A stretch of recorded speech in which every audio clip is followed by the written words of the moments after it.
मेरा नाम सत्यकेतु सांकृत है। मैं अंबेडकर विश्वविद्यालय दिल्ली में हिंदी का प्राध्यापक हूँ और डीन अकादमिक भी हूँ। जब से मुझे इस कार्यक्रम के बारे में जानकारी मिली है, मैं इसको लेकर इसके पीछे की जो धारणा है, उस धारणा को सोचकर ही बहुत रोमांचित हो गया। भारतीय ज्ञान परंपरा, ये वो परंपरा जो निरंतर विकसित होती रही है। हमारी परंपरा अंग्रेजी के ट्रेडिशन की तरह नहीं है, जो कि जीवन को बद्ध करती है। हमारी परंपरा में परा शब्द जुड़ा है, यानी वो परंपरा जो हमारे सोच को, हमारे हमारे हमारे हमारे विजन को, हमारे ज्ञान विज्ञान को, हमारी समझ को निरंतर विकसित करती चलती है। इस परिप्रेक्ष्य में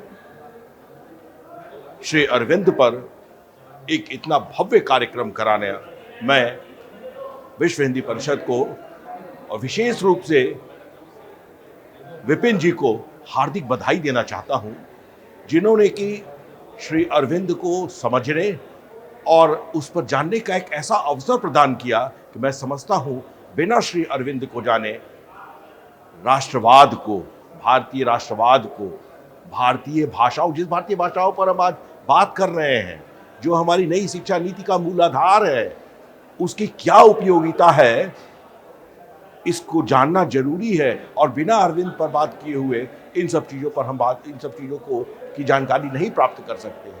तो उस मूलाधार पर हमें जरूर जानना चाहिए, जहाँ से एक बड़ा वृक्ष निकलकर, वटवृक्ष निकलकर ऊपर सामने आया है नई शिक्षा नीति के रूप में। जिस राष्ट्रवाद की बात हम करते हैं, वो राष्ट्रवाद श्री अरविंद में कूट कूट कर भरा हुआ था। यही कारण है, और उनके राष्ट्रवाद के पीछे उनकी डिवाइन काम किया करती थी, और हर बार उनके बारे में जो बातें होती थी डिवाइन से निर्देशित होती थी, और डिवाइन जो निर्देशित करती थी वो घटना घट जाती थी। उन्होंने कहा है कि सारी आपका काम है, आपका कर्तव्य है काम करना, फल देना उस डिवाइन का काम है, और उसके अनुरूप वो फल वो डिवाइन देता है। इसी के अनुरूप श्री अरविंद जब लंदन गए थे, उनको भेजा गया था इंग्लैंड पढ़ने के लिए उनके पिताजी के द्वारा। उनके पिताजी चाहते थे कि किसी भी दृष्टि से वो भारतीय न दिखें, और अंग्रेजी पाश्चात्य जीवन में उनको पालने पोसने का और विकसित करने का प्रयास किया गया था। लेकिन श्री अरविंद की नियति और उनका डिवाइन जो उनको भारत की ओर आकृष्ट कर रहा था, उस डिवाइन ने उन्हें कहा कि अपनी योग्यता साबित करो और योग्यता साबित करके भारत वापस आ जाओ। अपनी योग्यता साबित करने के लिए श्री अरविंद ने उस समय की सबसे कठिन परीक्षा आईसीएस की परीक्षा दी, और उस परीक्षा में उत्तीर्ण हो गए। लेकिन एक आईसीएस ऑफिसर के रूप में वो भारत नहीं आना चाहते थे, क्योंकि आईसीएस ऑफिसर के रूप में भारत आने का मतलब था कि अंग्रेजी औपनिवेशिक शासन व्यवस्था के तहत काम करना और अपने देशवासियों के खिलाफ ही काम करना।